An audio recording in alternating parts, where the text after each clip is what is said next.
అప్పటి ముఖ్యమంత్రిగా ఉన్నటువంటి వైఎస్ జగన్మోహన్ రెడ్డి గారు అనేటువంటి విషయాన్ని ఒకసారి ఈ సందర్భంగా గుర్తు చేసుకోమని చెప్పి కోరుతా ఉన్నా.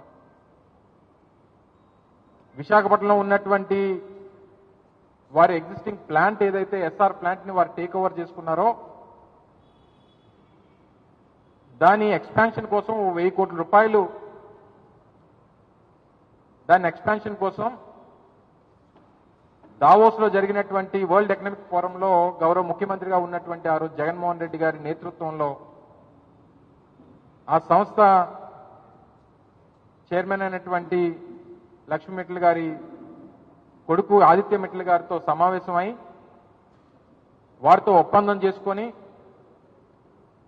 దాంతోపాటు అత్యంత ప్రతిష్టాత్మకమైనటువంటి ప్రాజెక్ట్ అయినటువంటి గ్రీన్కో కర్నూలులో చేపడుతున్నటువంటి పవర్ ప్రాజెక్ట్ ఏదైతే ఉందో దానికి సంబంధించినటువంటి దాంట్లో కూడా వారితో టైఅప్ అయ్యి దాని మీద ఒక 4,800 కోట్ల రూపాయలు ఆంధ్రప్రదేశ్ రాష్ట్రంలో పెట్టుబడి పెట్టాలని చెప్పి నిర్ణయం తీసుకొని ఆ రోజు జరిగినటువంటి సమావేశంలో దావోస్ లో జరిగినటువంటి సమావేశంలో ఆ రోజు ముఖ్యమంత్రిగా జగన్మోహన్ రెడ్డి గారితో చర్చలు జరిగినప్పుడు ముఖ్యమంత్రిగా ఆ రోజు జగన్మోహన్ రెడ్డి గారు వారిని రాష్ట్రానికి ఆహ్వానించడం జరిగింది. మీరు పెడుతున్నటువంటి ఈ పెట్టుబడులతో పాటు ఒక కొత్త స్టీల్ ప్లాంట్ ను కూడా ఆంధ్రప్రదేశ్ రాష్ట్రంలో ఏర్పాటు చేస్తే బాగుంటుంది అన్నటువంటి మాట ఆ రోజు వారితో మాట్లాడినటువంటి సందర్భాన్ని మీ ద్వారా ప్రజలందరూ కూడా తెలియజేస్తా ఉన్నా.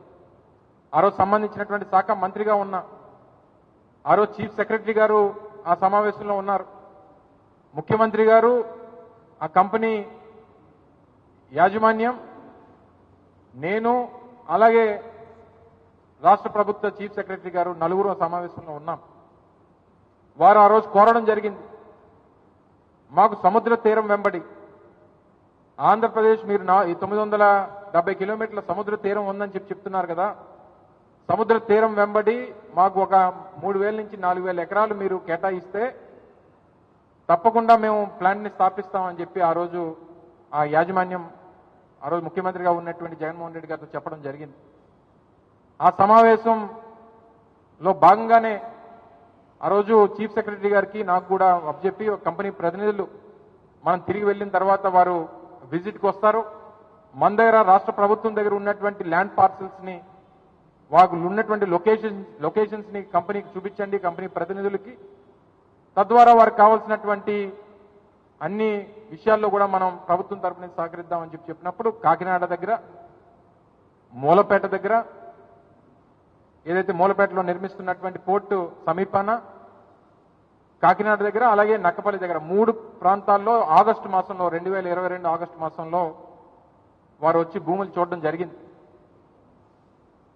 తర్వాత సబ్సిక్వెంట్ గా వారు చూసుకున్నటువంటి లొకేషన్స్ దాని మీద వారు స్టడీ చేసుకోవడం, స్ట్రాటజికల్ లొకేషన్ ఏదైతే బాగుంటుందని చెప్పి వారు మా కంపెనీకి సంబంధించినటువంటి ప్రతినిధులు వారిలో వారు జరిగేటువంటి చర్చలు అన్నీ అయిన తర్వాత ఆఖరిగా 2024 ఎన్నికల నోటిఫికేషన్కి ఎన్నికలకి మధ్యలో నక్కపల్లిలో ఉన్నటువంటి భూమిని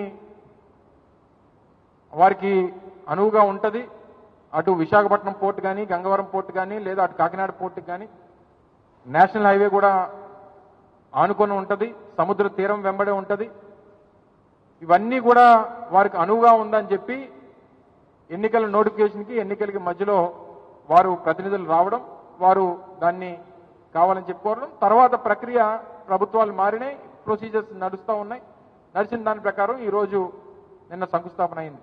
వెల్ అండ్ గుడ్, అందరం కూడా దాన్ని స్వాగతిస్తాం. రాష్ట్రానికి వచ్చేటువంటి పెట్టుబడుల్ని, తద్వారా వచ్చేటువంటి ఉద్యోగ అవకాశాలని, వచ్చేటువంటి రెవెన్యూస్ ని, వీటన్నిటిని కూడా డెఫినెట్ గా స్వాగతించాల్సినటువంటి అవసరం ఉంది. దాంతోపాటు ఆ రోజు నక్కపల్లిలో బల్క్ డ్రగ్ పార్క్ ఏర్పాటు కోసం కూడా 1000 ఎకరాలు కేటాయించడం జరిగింది. సో ఆ రోజు అనువుగా నక్కపల్లి ప్రాంతం బల్క్ డ్రగ్ పార్క్ ఏర్పాటు చేయాలని చెప్పి నిర్ణయం తీసుకొని కేంద్ర ప్రభుత్వంతో రాష్ట్రంలో దక్షిణ భారతదేశం నుంచి అన్ని రాష్ట్రాలు పోటీ పడ్డాయి, దేశంలో ఉన్నటువంటి అన్ని రాష్ట్రాలు పోటీ పడ్డాయి. అన్ని రాష్ట్రాలు పోటీ పడితే పోటీ పడినటువంటి రాష్ట్రాల్లో 3 రాష్ట్రాలు, హిమాచల్ ప్రదేశ్, గుజరాత్, దక్షిణ భారతదేశం నుంచి ఒక్క ఆంధ్రప్రదేశ్ రాష్ట్రానికి మాత్రమే అవకాశం దక్కింది. ఏదైతే ఇన్ఫ్రా ప్రాజెక్ట్ దాంట్లో ఉండేటువంటి ప్రాజెక్ట్కి కావాల్సినటువంటి ఇన్వెస్ట్మెంట్ అంతా కూడా కేంద్ర ప్రభుత్వం నుంచి గ్రాంట్గా రావడానికి దాదాపు 1000 కోట్ల రూపాయలు బల్క్ డ్రగ్ పార్క్ ఏర్పాటు కోసం, దానికి కావాల్సినటువంటి ఫెసిలిటీస్ ఏర్పాటు చేయడం కోసం అన్నీ వస్తే దాన్ని ఈరోజు విస్మరించారు. స్థానికంగా ఉన్నటువంటి ప్రజల్ని ఒప్పించలేకపోతా ఉన్నారు, వారిని కన్విన్స్ చేయలేకపోతా ఉన్నారు. మళ్ళీ తిరిగి కొత్తగా ఇప్పుడు మళ్ళీ భూమి కావాలని చెప్పి మళ్ళీ ఇంకొక 800 ఎకరాలు 1000 ఎకరాలకు కొత్తగా నోటిఫికేషన్లు ఇస్తా ఉన్నారు. దేనివల్ల ఈరోజు బల్క్ డ్రగ్ పార్క్ ఆగిపోయింది? కేవలం మీరు చేసినటువంటి తప్పుడు ప్రచారం వల్ల. అక్కడ స్థానిక శాసనసభ్యులు ఎన్నికల ముందు ఎన్నికల ప్రచారంలో వెళ్ళి బల్క్ డ్రగ్ పార్క్ వల్ల ఏదో జరిగిపోతుందని చెప్పి వారి మీద అపోహలు సృష్టించి మీకు క్యాన్సర్ వస్తుందని, లేకపోతే మీకు జబ్బులు వస్తాయని, మీకు వేరే ఆరోగ్యపరమైనటువంటి సమస్యలు వస్తాయని చెప్పి వారి ఓట్ల కోసం వారిని ఎన్నికల్లో వాడుకొని తీరా అధికారంలోకి వచ్చిన తర్వాత సహజంగా ప్రజలు అమాయకులు వీరు చెప్పినటువంటి మాటలు నమ్మారు.